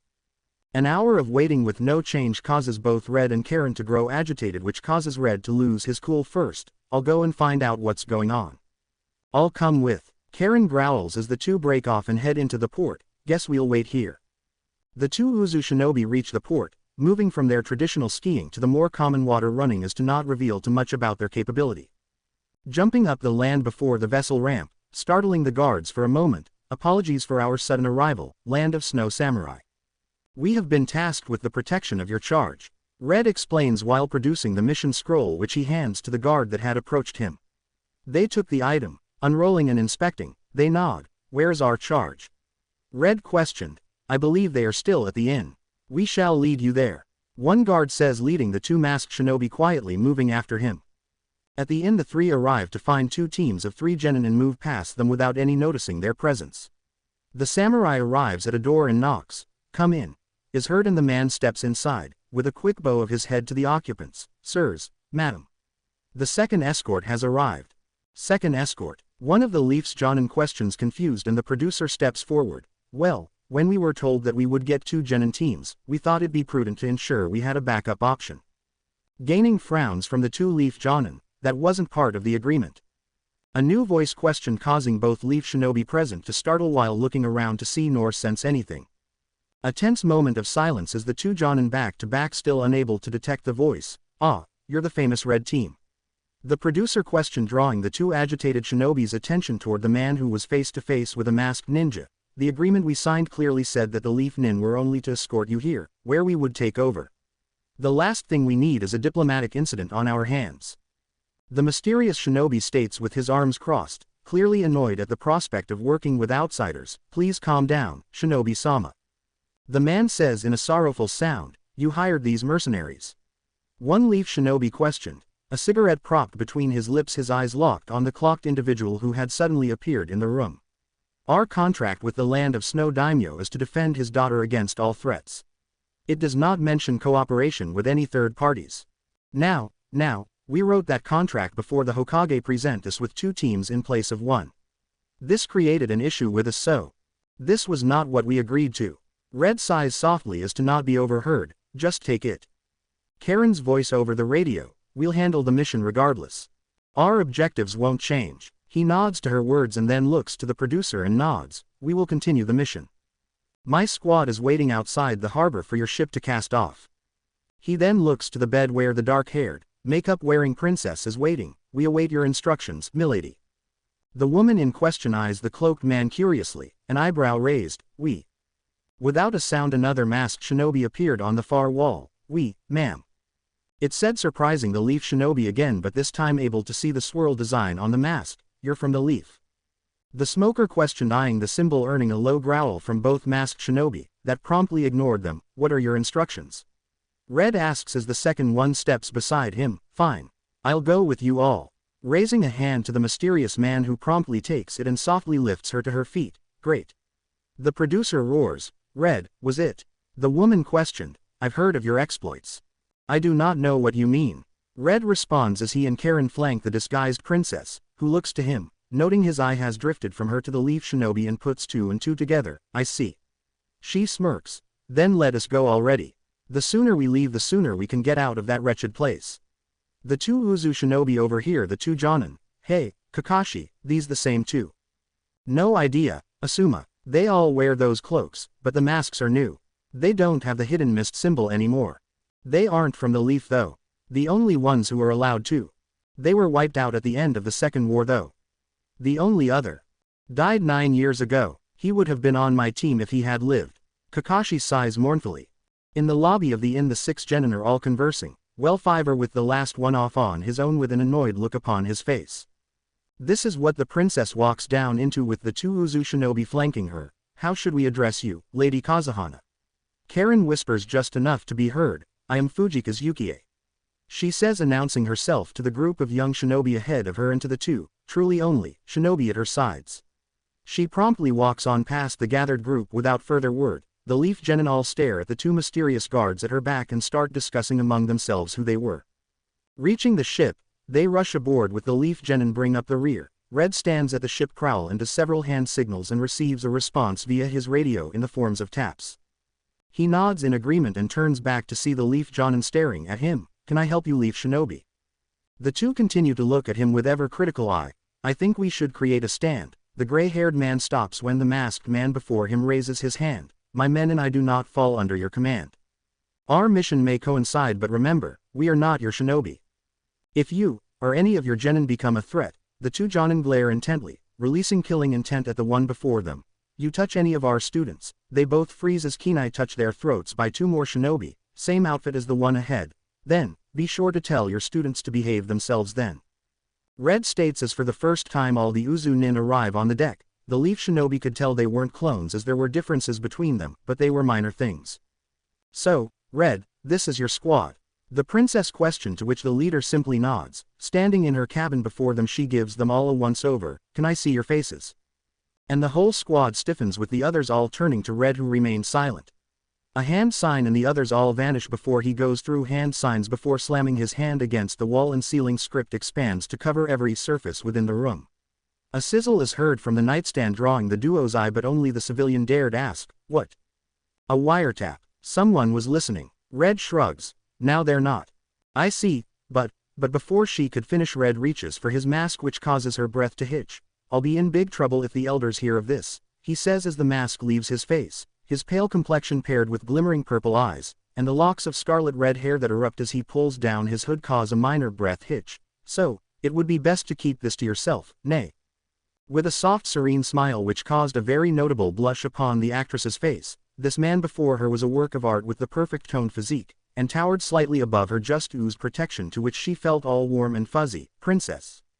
He questioned with a slight tilt of his head, but his heart throbbing as that was his words caused her to come crashing down to her situation at hand. Right, princess, me, going home. A hand grasps her shoulder tenderly, snapping her back from the minor panic attack from setting in. Koyuki. Speaking so softly his voice felt like a cloud touching upon a meadow. I know you are not only scared but in truth you are frightened, right?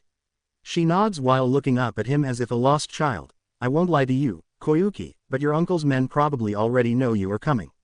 He knows you are coming. She gulps hard at that. However, you are not alone this time. You aren't a little girl who can only run away in fear. But, his shaking head cut her off. There are people waiting for you to bring the spring, right? Her eyes widen at that. How did your father's work was something that piqued our elders' interest. To heat an entire country. A radical idea. He smiles. Those are the best kind, and us Uzumaki are nothing but an eccentric bunch. He pauses a moment in deep thought. At least, that's what our friends say. I don't really get it though. She giggles softly at that admittance. You are that spring, Koyuki Kazuhana. Just focus on getting home. His big foxy smile makes itself known upon his face. We'll take care of the little things. Her look turned from apprehensive to determined, but again he saw it falter slightly. You could just act like you're fine. We'll be acting far more exaggerated to help you along, but rest assured, we won't allow a single hair upon that beautiful face of yours. Trailing off into a whisper as he slowly ran a finger down her cheek and jawline. Said cheeks glow red at this point. I can trust you, right?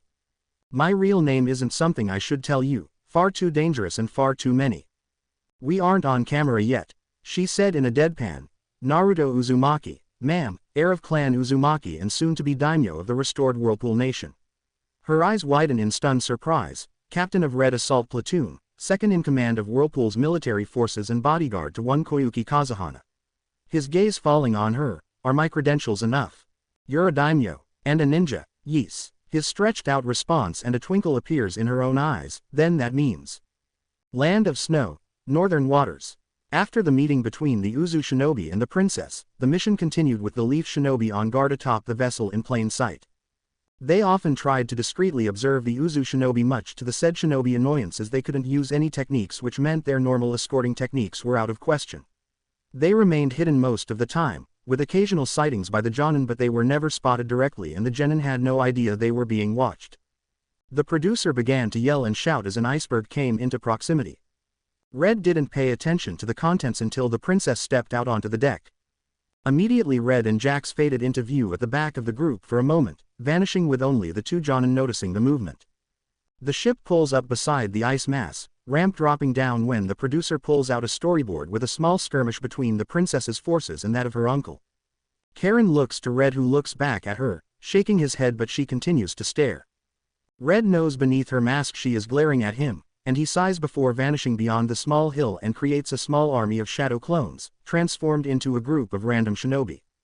The Leaf team had no idea of this, however, and when they saw the approaching hostiles, leapt into action only for the Uzu team to blur past them. We must move forward, my loyal shinobi. The princess bellows rather dramatically as they rush past behind her, deliberately in line with the camera, as blurs. Said camera follows the six as they very playfully dispatch the group before they withdraw. As the clones reach over the cliff, they dispel. The camera return to the princess and her ninja, who kneel before her. We have dispatched your foes, milady. You are my strength. I implore you to never kneel before my Captain Ice. Yes, ma'am. The man stands, which causes the Leaf shinobi to raise an eyebrow upon noticing the new masks the Uzu shinobi were now wearing. You have served me well, many foes will lay ahead of us. Our allies may turn on us. Will you still stand by my side? Forever and always, milady. The now named Captain Ice responded formally, and cut. The producer yells and everyone broke from their positions and the Uzu shinobi moved into an escort pattern around the princess as she strolled back aboard the boat. We didn't know that you would be starring in the movie. The smoking Jonin asks as the Uzu group approached. I asked them too. Fujika's Yukie exclaimed in their stead. Is that a problem? Not at all, Fujika's-san. The man responds with all due politeness. They don't look so tough. A duck-butt brunette snaps from the side, yet none of the masked shinobi showed any outward notice of the boy's words. Yeah, though it's wired I can't smell them at all. A feral boy adds. They are skilled. A pale-skinned boy almost whispered as his gaze scans over the group. Another drone.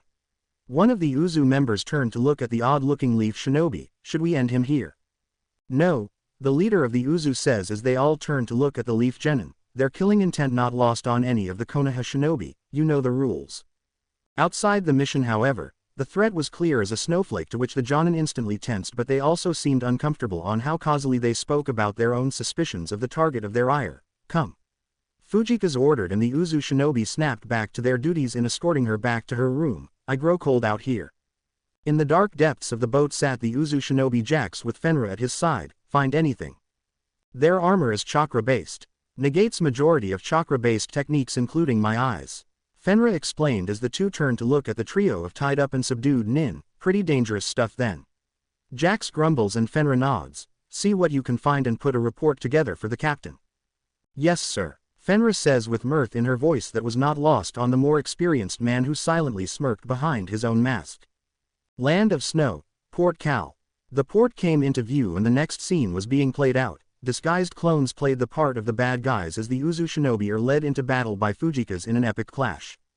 Though faked, there was plenty of flashy-looking jutsu that the Konoha shinobi watched with critical gazes, as many were lowly ranked. Nothing too powerful to gauge the strength of the mercenaries, but great for the cameras.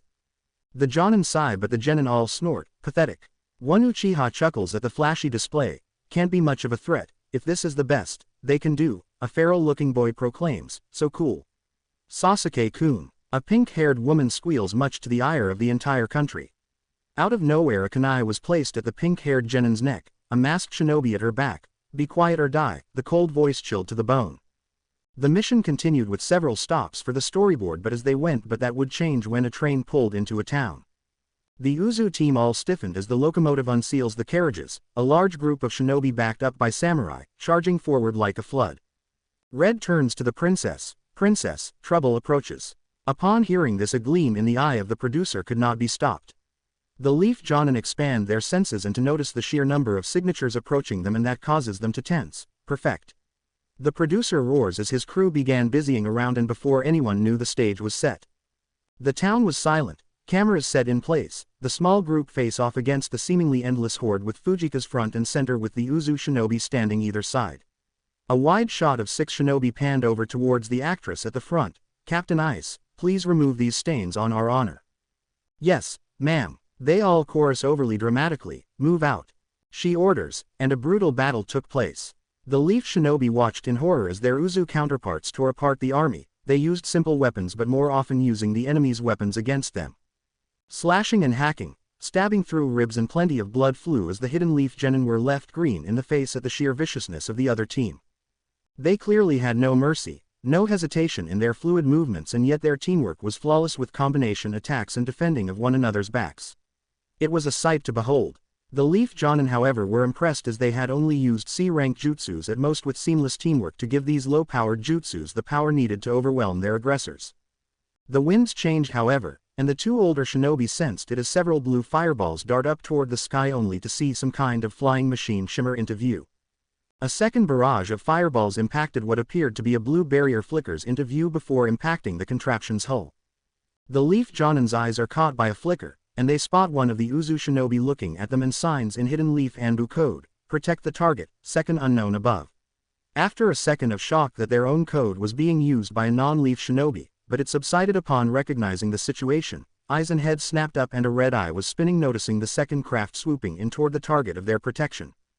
Fujika's watched in a mix of horror and awe as, on her command, but as she looked closer there was not as many dead as it appeared. Many were still breathing, at least those around her, but even still the sheer ease of which her escorts were dispatching the threats to her life. For that moment she was distracted. A figure drops down behind and grabs her in one swoop, and a gag appearing in her mouth, much to the dismay of the arriving Leaf Jonin. "Damn it." The formerly smoking ninja growls. A massive boom draws their attention, blue flames bellowing out from the first flying vessel and falling from the sky. Chirping birds. Sounds were barely audible over the crashing of the ship on the town's edge, and the gray-haired shinobi leaps up from building to building, gathering speed and strength before leaping up and darting toward the dangling ladder, lightning blade. Thrusting the lightning-covered hand forward, but was deflected by the same barrier as the earlier. Shit. The craft begins to ascend further toward the clouds, only for a foot to land on his chest, before being pushed down. That little, the shinobi of the Leaf was forced back down, a stepping stone for the true star of the show as a masked shinobi throws a set of 3 kunai. The first cuts the gag, second cuts the rope, and the last the assailant's shoulder, causing him to let go of the princess, who falls into the waiting arms of her protector. "Sorry it took so long, princess." As the weightlessness ends and the tumble down, gracefully before a burst of wind slows their descent and allows them a soft landing. Land of Snow, Lasner Inn. All the shinobi had gathered in a room to listen to the next part of the grand plan. Much to the Uzu shinobi's dismay, the Leaf shinobi are now being brought into the fold. "So, let me get this straight." The silver-haired Jonin speaks as he stares at the princess, producer, and the Uzu shinobi. "There has been a plan in place this entire time, and we have been left out of it." "Yes," Red states plainly. "Why?" "Simple." Another masked shinobi states, "We don't trust you or your village. And the fact that we took this mission means nothing." Red states with his arms crossed, "The hidden Leaf is the strongest of. If you actually believe that, then the Leaf is more delusional than we thought, Captain." Another of the masks says, looking to Red, "So it would seem. You want us to help. Fine, but insulting us isn't helping your case." The smoking Jonin grunts with a narrow glare, "Even more so when you seem to know our coded hand signs." "Irrelevant," Red declares, pulling out a map of the land, for a moment before small lights appear upon it which confused the group. "This is the location of the Yuki shinobi forces remaining on the island." Shocking the group before the man who placed it there. "We are here," pointing to the port town. The Jonin were quick on the uptake and were wide-eyed for a moment before schooling their features. "The target is here," pointing at the castle with a golden blip, we believe the main source of our trouble is the new daimyo. We must confront him directly. An epic battle scene. The producer roars, which causes all the ninja to glance to him, essentially. Red states while looking at his fellows, "Are you sure that's wise?" The masked leaf shinobi questions with still narrow eyes and, by looking at his students, an uncharacteristically serious tone. "After all, we will have to bring all our pieces together on the field." The short-bearded Jonin responds with his unlit cigarette in hand, lighting it with small flame jutsu. "Which is where your kids come into the picture." Red pointing at the genin at the side. "We will clear the front line, you two cover the flanks, and the kids move up the center." "We're ninja," the duck-butt Uchiha growls, "not kids. The objective is simple, draw out the opposition with the sight of our protection target," glancing to Fujika's, who nods with a resolve not seen by the leaf shinobi since the start of the mission.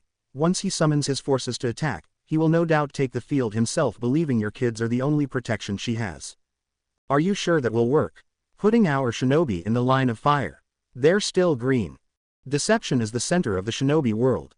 As long as they follow the plan, they won't be in any danger. Red continues firmly while folding his arms. "When they close in on them, fire a fireball into the air and we will immediately close in and engage the usurper directly." Our predictions on his actions suggest that he will be wearing their latest armor, which will negate most direct chakra attacks, including genjutsu. The masked man looks toward the 6 youngsters. "Kids, do your best to draw him in but avoid direct engagements. If the Uchiha deviates from the plan, feel free to utilize any method of gaining attention, be it flare tags or..." He pulls out a bunch of slips of paper. "These." Handing them to the Nara clan heir. "These are only for Red to point at the map. Once you channel chakra into them, your pin will flash on here and the closest one of us will move to assist immediately. It won't be instant, but we will come as soon as, and as fast as possible." The Nara nods, understanding the situation. That being said, Red looking to the Uchiha, "I expect you to follow the plan and keep your comrades safe. You are one of the strongest among them." "Yes. Why would I? It is the duty of the strong to protect those less fortunate." "No. HN. The Uchiha grunts, clearly annoyed at his task, but that quickly fell off into fear as the killing intent could clearly be seen rolling off the Uzu shinobi that, despite their masks, were glaring at the boy. "Fraud." One of the other Uzu members that wasn't Red spoke up, the first time that the leaf nins had heard. "What?" Exclamation mark quote. The suddenly angered raven-haired shinobi growls, "You are a fraud, claiming to be one of the noble Uchiha when you do not even follow its creed." The masked one growls out, their killing intent spiking drastically, causing the 2 Jonin to step between the two while Red simply glances at his subordinate, who takes a step back into the shadow. "Now then," Red regaining the room's attention, "this should be the final mission of our joint campaign. Director, you will be escorted to ensure your safety, so I suggest the overhang to the south. We will take up center stage with the princess in center." The man nods firmly. "Let us put on a show for the masses." Land of Snow, Kazuhana Castle.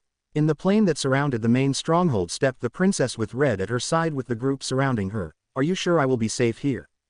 Fujika's question clearly showing her nerves now out of sight of the cameras. "As long as we are here, no harm shall befall you." Red responds, but seeing that her nerves were clearly frayed, he stepped out of his role as mercenary for a moment and takes up her hand beneath his cloak.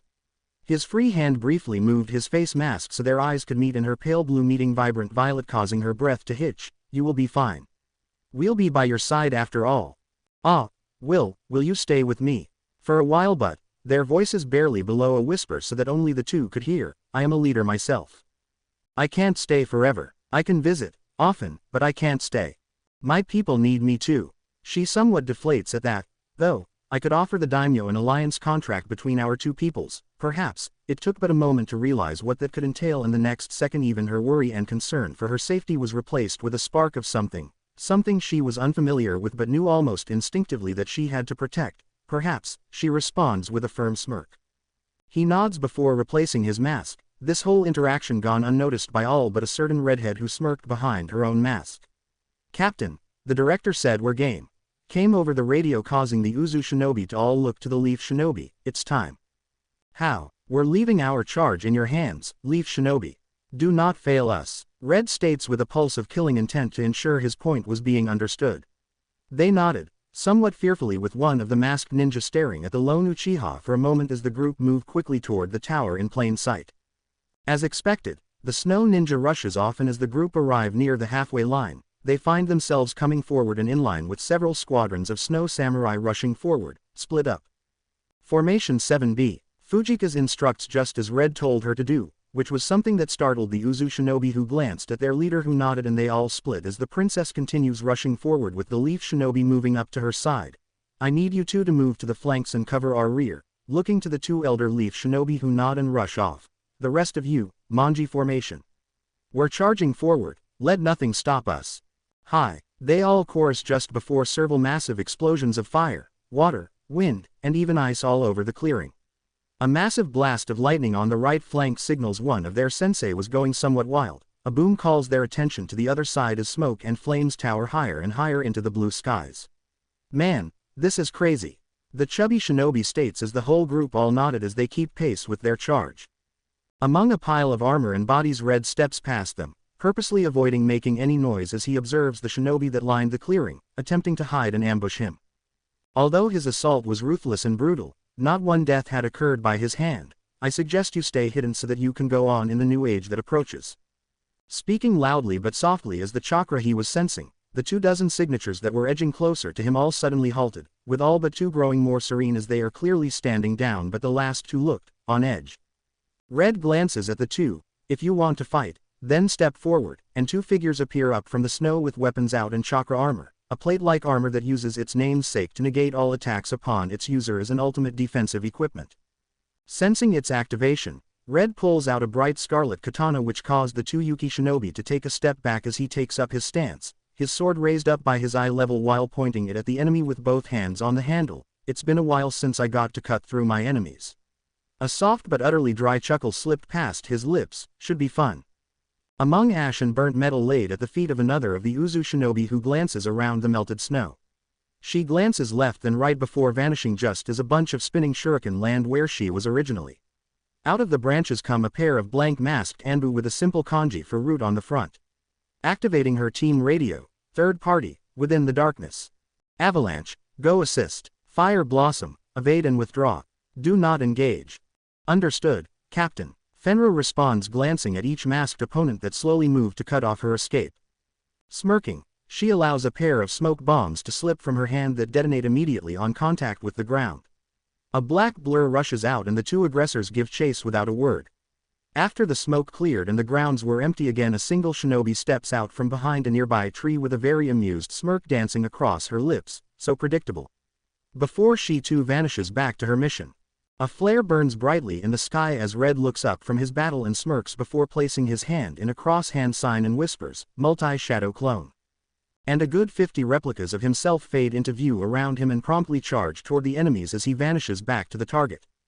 As he arrives, he finds the Leaf Genin directly engaging the enemy, despite his instructions not to, tisk. Foolish kids. Before darting in just in time as he, Karin, and Rhea appear with their blades blocking their finishing blows from connecting. The snow shinobi quickly back off but are cut off as the Uzu shinobi press their attack, disarming their specialist armor and disabling them all in short order.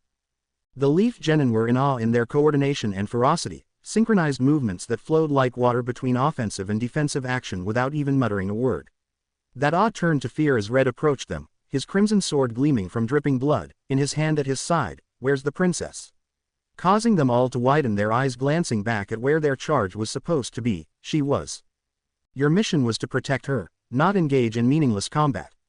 Red states before sighing hard, then turning to his right, who signs, 2 kilometers southeast.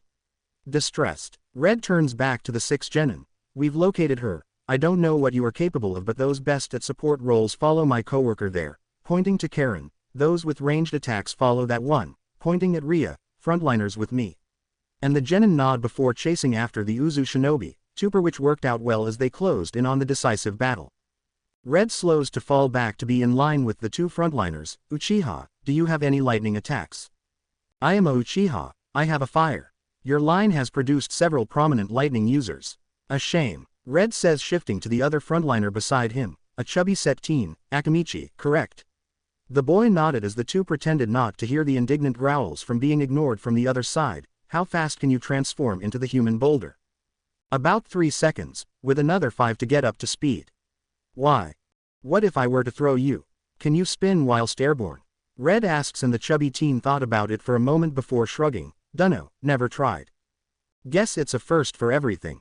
Red declares, looking at his two supporters. Time to go.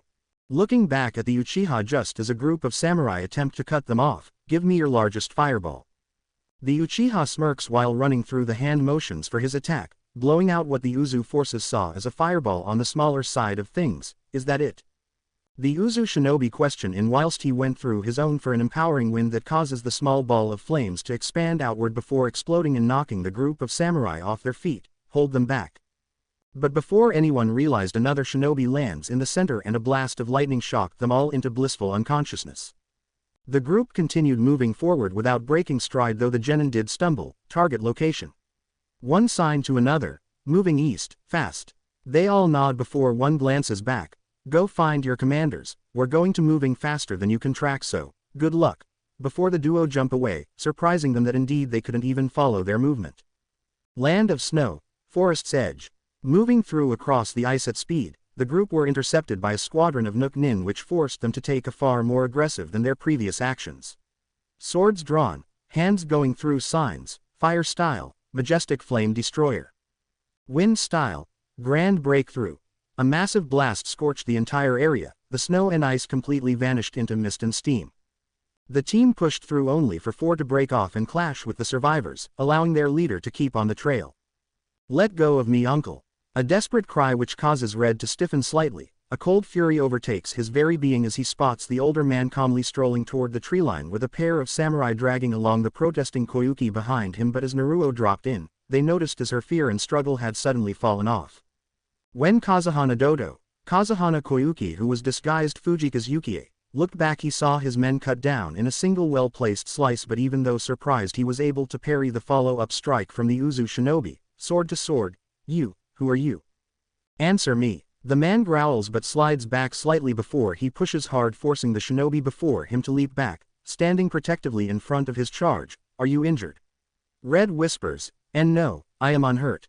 Good. Stand behind me, princess.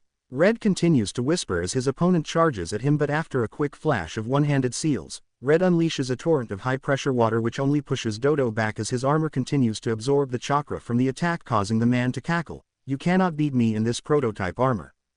All chakra-based attacks are pointless, Aga. Without warning, Red appeared in front of him, slashes down upon him, yet the plated equipment simply repels him time and time again, forcing him back once more. Do you see now, shinobi? You cannot win. I shall unlock the treasure hidden by my useless broth. A slash of wind smacks against it, and in that brief moment Red notices a flicker of inspiration. Guess we have no choice, huh? What are you? Dodo questioned before a ball of pure chakra spiraling in an orb in the shinobi's hand. It begins to glow brightly before darkening with a deep blue with a trailing jets of water. What the? Exclamation mark quote. But the man couldn't finish as the sword slashed across his chest, deflecting the defensive action of his opponent before the spiraling typhoon ball of destruction is thrusted forward into the wide-open target. Uzu style, Rasengan Typhoon. A loud crack is heard as the ball of spiraling wind and water chakra continue to clash against the chakra armor that continues to push back. Sparks and lightning spray out as the two continue to clash. You can't win. You can't. Boom. A massive explosion causes the battleground to fall silent as the cloud of chakra rises from the ground on the far side. All sides stand down with the Uzu and Leaf groups converge on it. When the two groups arrive, they find a crater where Princess Fujika's can be seen helping Red step up from the 5-meter diameter hole where their foe lies with his armor shattered and still sparking with lightning. Captain. One Uzu shinobi stretching out their hand, which was promptly taken, and pulled the pair up. It's over. Red states as he looks to his charge currently under his arm, who smiles up at him and nods. You look like shit. A whisper in his ear as he looks down and notices his cloak had been burned and singed, revealing part of his red-clothed, brown leathered armored arm guards. What can I say? It's been one of those days. I remembered what my father told me back then, causing everyone to look to the princess, the treasure my father wanted me to protect. She smiled whilst looking at the man beside her. Can you lend me your strength? Voice trailing to that of a whisper, for a little longer. As you wish, Red states, and she smiles a true smile. Thank you, Captain. She then led them to a facility not too far ahead, buried into the mountainside. This is it. Captain, if you would be so kind. Fujika's asks, and he nods, unsealing her precious crystal necklace he took from her back on the ship and hands it to her. But as she steps forward, she pauses before glancing back at the gathered group. Only you, Captain. He nods before turning back at his team, secure and locked down. Nothing gets in or out. He signs and they vanish immediately as he turns to the two Jonin of the Hidden Leaf and signs, "My team. Parameter 2 kilometers. You, patrol and look out." In their own sign, which causes them both to growl but stiffly nods, "Fine. We'll make camp here." The smoking Jonin states, clearly not too pleased taking orders from a mercenary. "Thank you for your understanding." Fujika speaks with a slight bow. "You are the rightful daimyo of this land, acting your station shouldn't be too hard for you." Red chuckles, which cause the group of Leaf Shinobi, well most, to go wide-eyed. "Stop that already. Just follow me." Land of Snow. Research Facility. Kazuhana steps into the wide-open cave-like area with Red at her side, heading for the central podium, pipes, and mechanical equipment all around. Her eyes remained locked on the central pillar where a single light shines down upon it, her father's words coming to her. "Do you remember what I said back on the ship? How I wished I had died that day. The day my heart died." "I do." Red replies solemnly, just barely above a whisper. "I truly believed that my tears had dried up because of that incident." She turns to her savior. "Yet when you spoke with that conviction, you even told me your story. The pain you hold within you. Princess, you," she raises her hand to halt his protest. "Thank you, Ice. You gave me hope. Even when I gave up, you continued to push and showed me that things could get better if I believed." But the princess pulls him to the console, wrapping herself in his arms as the two place the crystal key into the slot, a perfect fit. They soon turned it, and the machine came to life, and it didn't take long before the machine woke and the whole island was awash with the warmth of spring. "The generator works?" Red questioned as the pair watched the machine as over the radio. "Sir, the cold has been removed. It's like a spring has come. The ice, get off the ice. Ice." Fujika's calls out to him, causing him to glance down. "May I ask you?" An almost whisper slipping from her lips. "Princess, you've done it. Your dream of bringing the spring home seems to have borne fruit. Take your mask off, please." Another whisper. "You." "I know." She drops from her tiptoes, but as the camera pans down from their intimate position, his hand can be seen shortly after with his hand holding his mask as the princess is held tighter upon on her tiptoe. And cut. Land of Spring. Kazuhana Castle. "I must thank you, Leaf Shinobi." Kazuhana Koyuki states from the throne within the castle, her robes now reflecting her new station of daimyo of the renamed Land of Spring.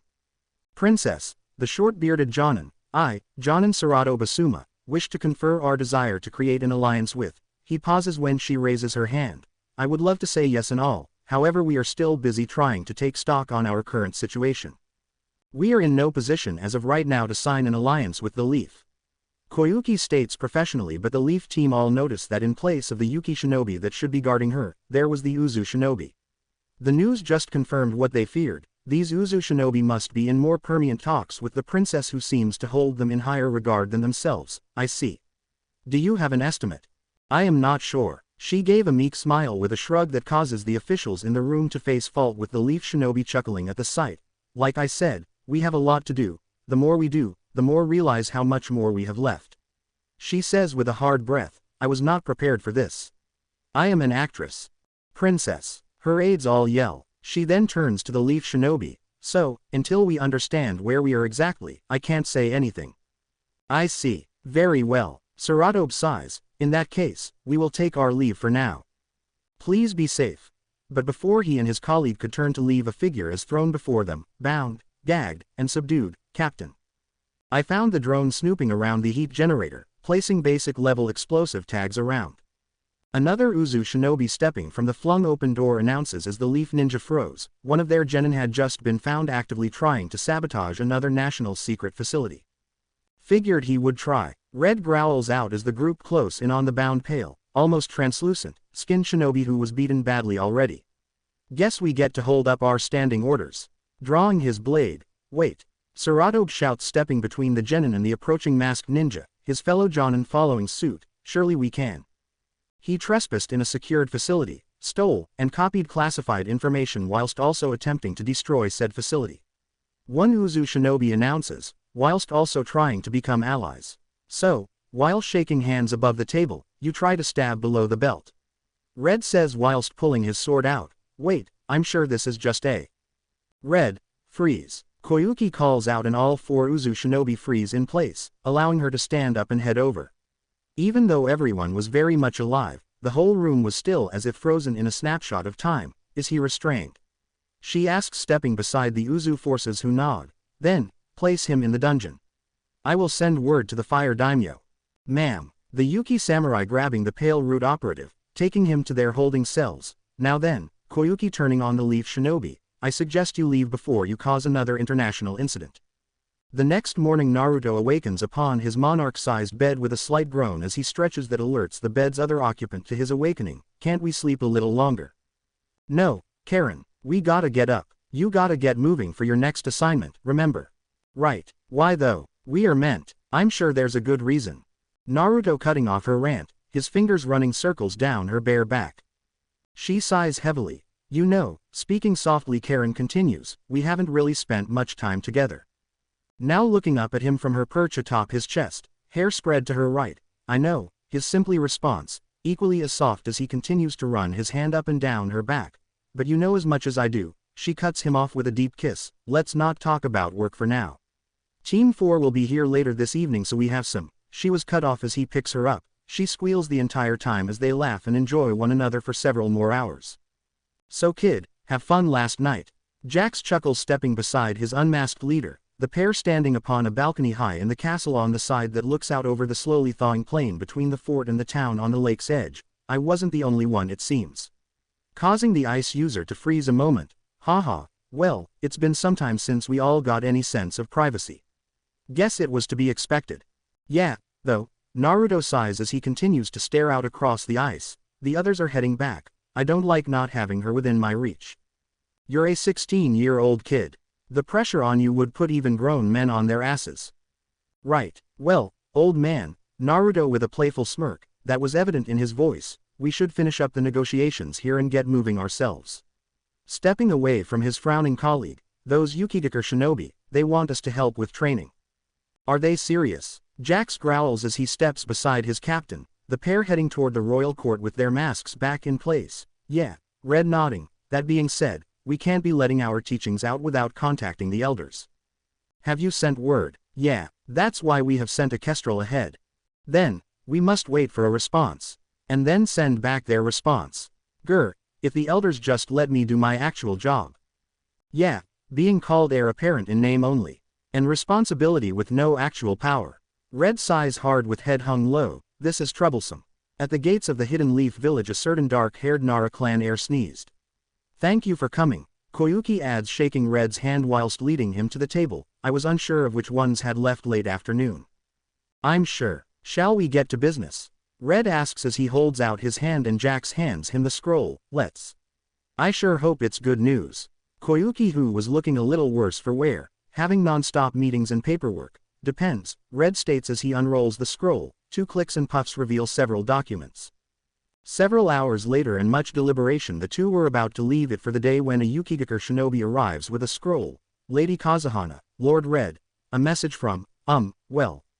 Whirling tides. Red supplies, noticing the emblem upon the scroll's end, causing the man to blush out of embarrassment while handing it over to his new daimyo. Thank you. You are dismissed, she says, and the man bows before rushing off while she reads in silence. Red continues to pick up and clear documents away but notices the growing smile upon the woman's face, which does not fill him with confidence. As he returns to her table, having filed away some scrolls and the like, she wordlessly hands him the document she was reading. Lady Kazuhana, we are grateful for the chance of furthering our alliance together and do agree that a well-trained force to which we can call upon for aid will serve both parties well going forward. As such, we shall, for a time, allow Team Red to stay and train your shinobi forces to our minimum requirements. Further instructions shall be relayed later. As for your personal request, it is under advisement and will be taken under consideration. We shall be in touch. Signed, Rina. P.S. Feel free to present this to our captain currently in command of the contract. I see. Red speaking softly. I will see to their training from now on.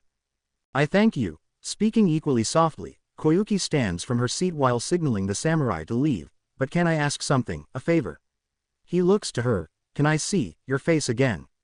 May I ask why, ma'am? But she did not respond, just stood there staring at him with a type of intensity he was used to get from Karin. No. You said, only if we were alone. No one else is here. I ordered them out, Koyuki states as she gestured to the now vacant room. Red sighs. Not that she could hear through the moss, but before he starts to raise his hand, a small seal on the order catches his eye and he quickly unseals a second scroll which appeared blank to Koyuki, but to the seals within the mask, it was clear as day.